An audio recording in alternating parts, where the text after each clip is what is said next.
اعوذ باللہ من الشیطان الرجیم بسم اللہ الرحمن الرحیم فَإِذَا جَاءَتِ الصَّاخَّةُ، یہ سورہ عبس و تولی چل رہی ہے، اور اس سے پہلے آپ کے سامنے یہ بات بیان چل رہی تھی کہ اللہ تعالیٰ نے انسان کو یہ کہا قُتِلَ الْإِنسَانُ مَا أَكْفَرَهُ، کہ انسان کا ستیہ ناش ہو، انسان پر مار پڑے، کتنا ہی ناشکرا ہے کہ اللہ تعالیٰ نے طرح طرح کی نعمتیں دے رکھی ہے، پھر بھی اللہ تعالیٰ کی اطاعت نہیں کرتا۔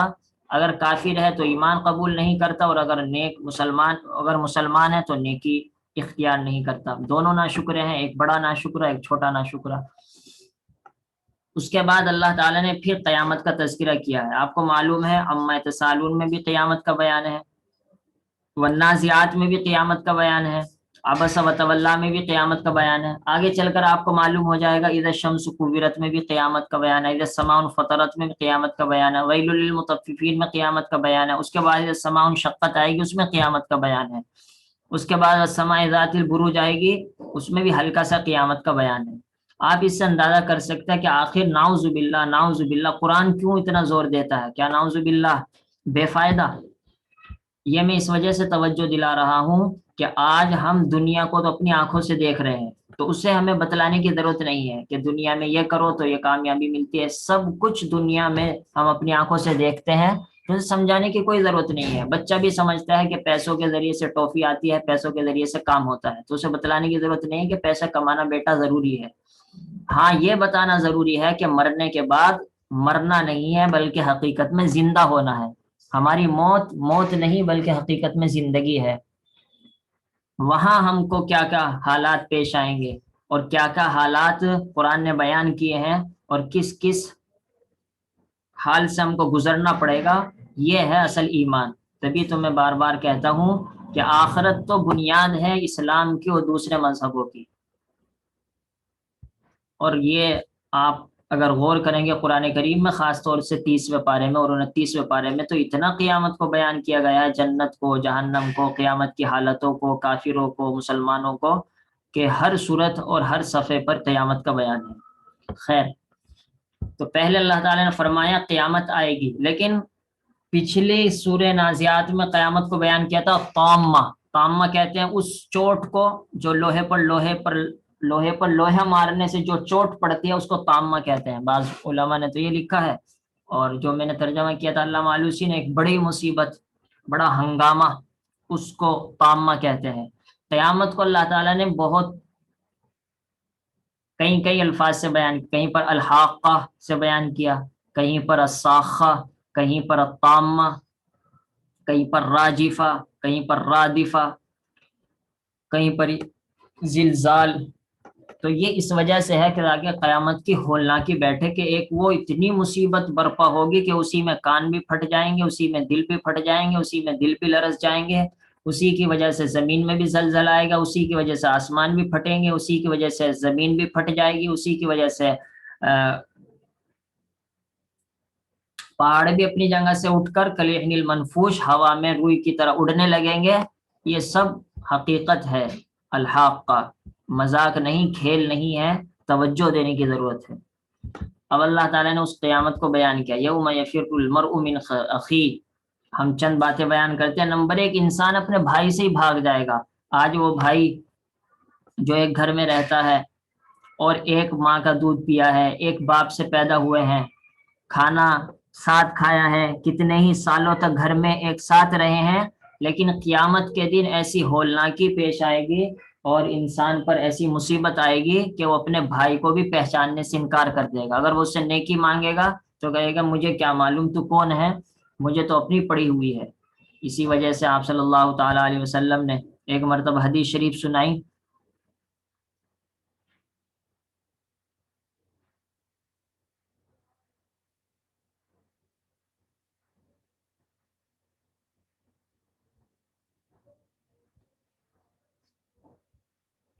یہاں پر وہ حدیث شریف یہ ہے، قال قال رسول، یہ تفسیر ابن کثیر ہے یہ حدیث شریف، کہ آپ صلی اللہ تعالی علیہ وسلم نے فرمایا کہ تم سب لوگوں کو جمع کیا جائے گا حفاتن، ننگے پاؤں، عراتن، ننگے بدن، مشاتن، پیدل، غرلن بغیر ختنہ کے. قال فقط زوجت فقالت زوجت، حضرت عائشہ نے فرمایا یا رسول اللہ اغیرا بعضنا عورت بعض، جب ننگے بدن کھڑے ہوئے ہوں گے عورتیں بھی مرد بھی، تو عورت مرد ایک دوسرے کو ننگے ہونے کی حالت میں دیکھیں گے، یہ تو بڑی بات پیش آئے گی. اللہ تعالیٰ کے رسول صلی اللہ علیہ وسلم فرمایا عائشہ لکل امرئ منہم یومئذ شأن یغنی.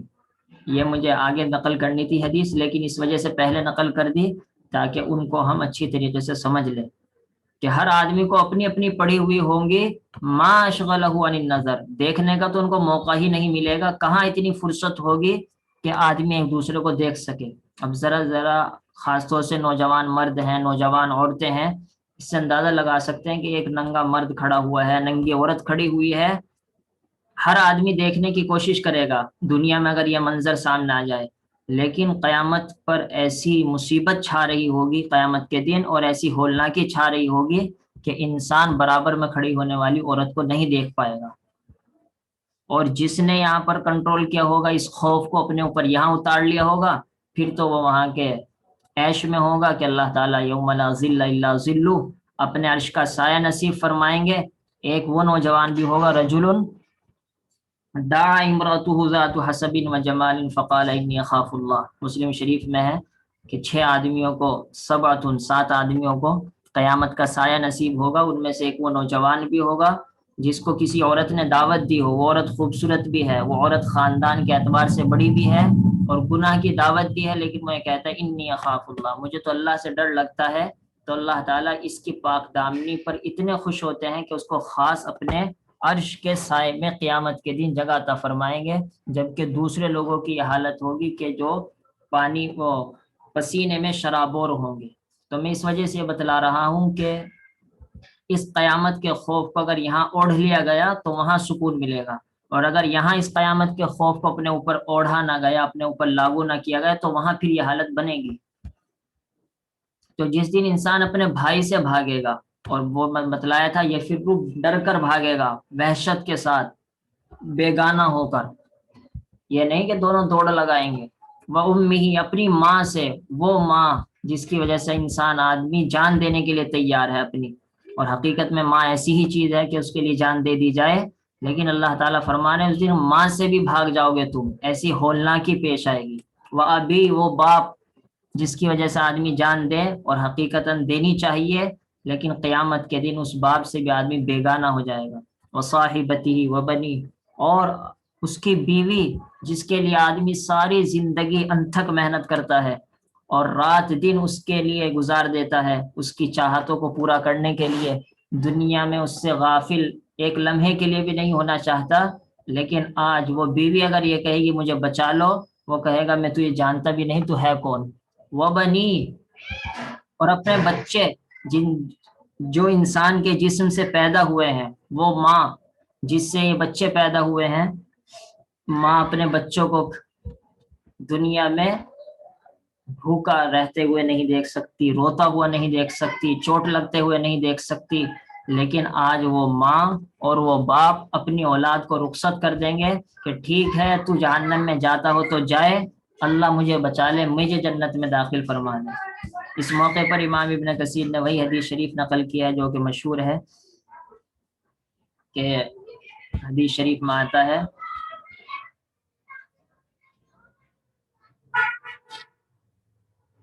کہ اللہ تعالیٰ سب پیغمبروں سے کہا جائے گا کہ آپ اللہ تعالیٰ کے دربار میں سفارش کر دیں، تو اس وقت اللہ تعالیٰ کو ایسا جلال ہوگا، یہاں تک کہ ہر ایک آدمی کہے گا لا اسألہ اليوم الا نفسی. حضرت ابراہیم کہیں گے لا لا لا نفسی نفسی، بس میری جان بچا لیجئے. حضرت نوح کہیں گے میری جان بچا لیجئے. حضرت عیسیٰ کہیں گے لا اسألہ اليوم الا نفسی، میں تو صرف اپنی جان کا سوال کرتا ہوں، کسی طریقے سے میں بچ جاؤں بس.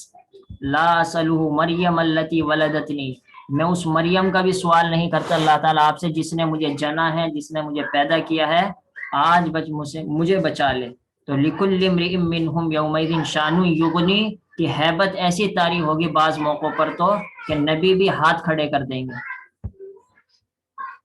اللہ تعالیٰ بس ہمارے دلوں میں یہ باتیں اتار دیں، ورنہ تو کہیں ایسا نہ ہو قرآن کریم پڑھنے کے بعد آدمی سخت دل بن جائے.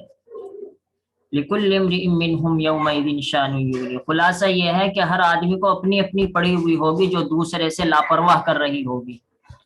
یہ تو قیامت کی ہولناکی کا تذکرہ ہے. اس کے بعد اللہ تعالیٰ نے فرمایا دیکھو پھر دو جماعتیں بنیں گی. وہی جو قرآن بار بار بیان کرتا ہے. کہیں تین جماعتیں بیان کی ہے، جیسے سورہ رحمان میں بھی تین جماعتیں بیان کی تھی، کیونکہ مسلمانوں کی دو جماعتیں ہیں، ایک عام جنتی ایک خاص جنتی. سورہ واقعہ میں بھی تین جماعتیں بیان کی ہے، ایک عام جنتی، ایک خاص جنتی اور ایک جہنمی. عام طور پر لیکن قرآن کریم دو جماعتیں بیان کرتا ہے، کافر اور نیک مسلمان. بس بیچ جو گنہگار مسلمان ہیں ان کو قرآن بیان نہیں کرتا عام طور پر، اس طرف اشارہ کرنے کے لیے کہ یہ حقیقت میں جہنم کے بھی مستحق نہیں ہے، کیونکہ اگر توبہ کر لے نیک بن جائے تو جہنم میں نہیں جائیں گے، اور حقیقت میں جنت میں جانے کی بھی مستحق نہیں ہے، کیونکہ ایمان تو لا چکے لیکن نیکی کرتے نہیں. تو ان کا تو تذکرہ کرو ہی نہ. عام طور پر نافرمان گنہگار مسلمانوں کا قرآن تذکرہ نہیں کرتا ہے. عام طور پر قرآن جب بھی تذکرہ کرتا ہے نیکی کرنے والوں کا یا تقوی والوں کا، یعنی گناہوں سے بچنے والوں کا. تو گویا کہ ہم جیسا تو اس قابل ہے ہی نہیں کہ قرآن اس کا تذکرہ کرے، اور ہم جیسا تو جنت کی چاہت نہ کرے جب تک کہ وہ نیک نہ بنے. یہ قرآن کی گویا کہ تعلیم ہے.